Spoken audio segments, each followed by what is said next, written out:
Donc on est dans la fin des 4e assises régionales de l'éducation et de l'environnement qui ont été organisées par le GREN, le réseau régional d'éducation et de l'environnement, Alter Bourgogne-Franche-Comté, et avec la mise en place d'un comité de pilotage avec différents partenaires, dont un partenaire très actif qui est la DREAL Bourgogne-Franche-Comté, donc le ministère de l'écologie.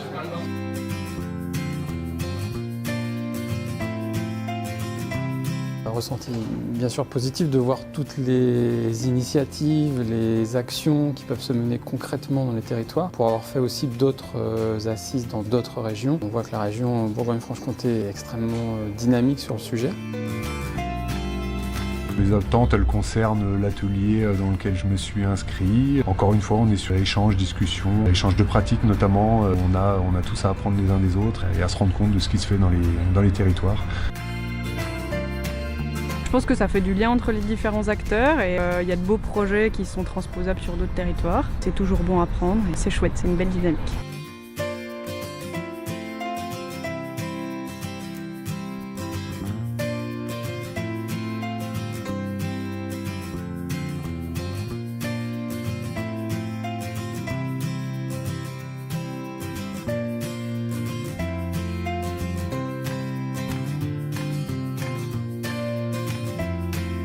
C'est des enjeux qui sont, à mon avis, valables sur l'ensemble du territoire, que ce soit dans toutes les régions de France métropolitaine ou en Outre-mer.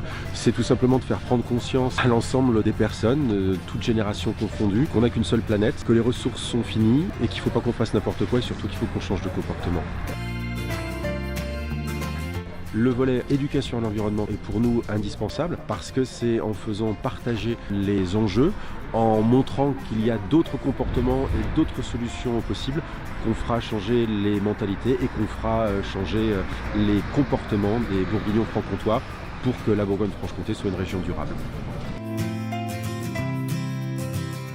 On est dans les 4e assises, donc ça veut dire qu'il y en a eu 3 avant. La dynamique d'assises en national a démarré en 99. La différence cette année, c'est qu'on a un niveau de mobilisation beaucoup plus local, puisque petit à petit, on prend conscience que le développement de l'éducation à l'environnement et les réflexions sur les politiques d'éducation à l'environnement, elles se font à une échelle territoriale.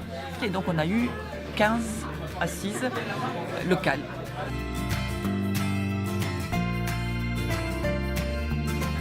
C'était dans le territoire de Belfort et c'était renforcer le lien avec la nature pour améliorer l'inclusion sociale et le bien-être. Donc on a travaillé vraiment sur des intervenants du secteur social, socioculturel, médico-social, dans un quartier ou dans des quartiers vraiment de la ville, et puis essayer de repérer des initiatives où il y a une dimension d'éducation à l'environnement en direction de publics fragiles.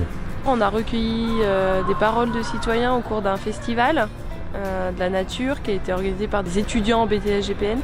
Et ensuite, on a organisé donc des assises de temps stratégique durant une matinée et une après-midi avec des méthodes participatives.